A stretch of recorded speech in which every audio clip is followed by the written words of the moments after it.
हरतालिका तीज व्रत कथा गौरी पर्वतराज हिमालय पर स्थित गंगा के तट पर तुमने अपनी बाल्यावस्था में 12 वर्षों तक अधोमुखी होकर घोर तप किया था।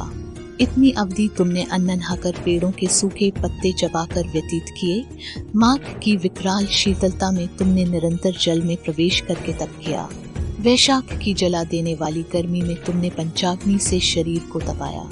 श्रावण की मूसलधार वर्षा में खुले आसमान के नीचे बिना अन्न जल ग्रहण किए समय व्यतीत किया। तुम्हारे पिता तुम्हारी कष्ट साध्य तपस्या को देखकर बड़े दुखी होते थे। उन्हें बड़ा क्लेश होता था। तब एक दिन तुम्हारी तपस्या तथा पिता के क्लेश को देखकर नारद जी तुम्हारे घर पधारे। तुम्हारे पिता ने हृदय से अतिथि सत्कार करके उनके आने का कारण पूछा। नारद जी ने कहा, गिरिराज, मैं भगवान विष्णु के भेजने पर यहाँ उपस्थित हुआ हूँ। आपकी कन्या ने बड़ा कठोर तप किया है। इससे प्रसन्न होकर वे आपकी सुपुत्री से विवाह करना चाहते हैं। संदर्भ में आपकी राय जानना चाहता हूँ। नारद जी की बात सुनकर गिरिराज गदगद हो उठे। उनके तो जैसे सारे क्लेश ही दूर हो गए। प्रसन्नचित होकर वे बोले, श्रीमान, यदि स्वयं विष्णु मेरी कन्या का वरण करना चाहते हैं तो भला मुझे क्या आपत्ति हो सकती है। वे तो साक्षात ब्रह्म है। हे महर्षि, ये तो हर पिता की इच्छा होती है कि उसकी पुत्री सुख संपदा से युक्त पति के घर की लक्ष्मी बने। पिता की सार्थकता इसी में है कि पति के घर जाकर उसकी पुत्री पिता के घर से अधिक सुखी रहे। तुम्हारे पिता की स्वीकृति पाकर नारद जी विष्णु के पास गए और उनसे तुम्हारे ब्याह के निश्चित होने का समाचार सुनाया। मगर इस विवाह संबंध की बात जब तुम्हारे कान में पड़ी तो तुम्हारे दुख का ठिकाना न रहा। तुम्हारी एक सखी ने तुम्हारी इस मानसिक दशा को समझ लिया और उसने तुमसे उस विक्षिप्तता का कारण जानना चाहा। तब तुमने बताया, मैंने सच्चे हृदय से भगवान शिव शंकर का वरण किया है, किंतु मेरे पिता ने मेरा विवाह विष्णु जी से निश्चित कर दिया। मैं विचित्र धर्म संकट में हूँ। अब क्या करूँ? प्राण छोड़ देने के अतिरिक्त अब कोई भी उपाय शेष नहीं बचा है। तुम्हारी सखी बड़ी ही समझदार और सूझबूझ वाली थी। उसने कहा, सखी, अब प्राण त्यागने का इसमें कारण ही क्या है?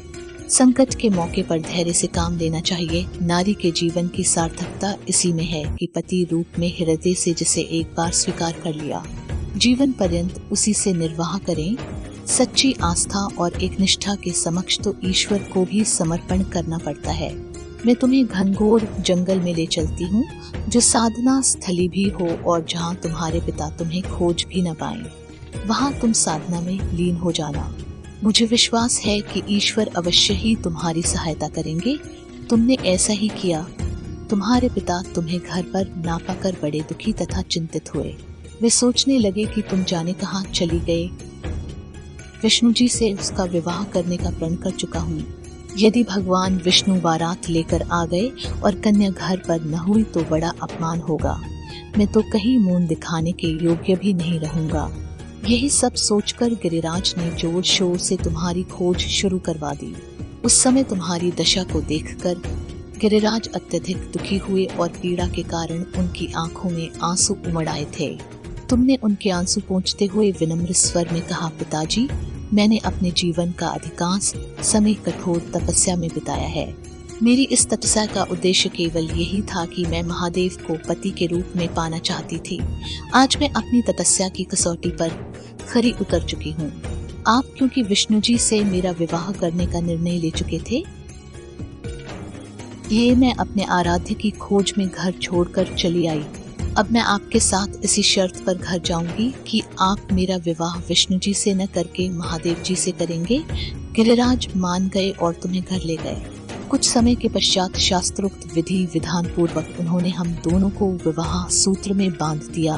हे पार्वती, भाद्रपद की शुक्ल तृतीया को तुमने मेरी आराधना करके जो व्रत किया था, उसी के फलस्वरूप मेरा तुमसे विवाह हो सका। इसका महत्व ये है कि मैं इस व्रत को करने वाली कुमारियों को मनोवांछित फल देता हूँ। इसलिए सौभाग्य की इच्छा करने वाली प्रत्येक युवती को ये व्रत पूरी एक निष्ठा तथा आस्था से करना चाहिए।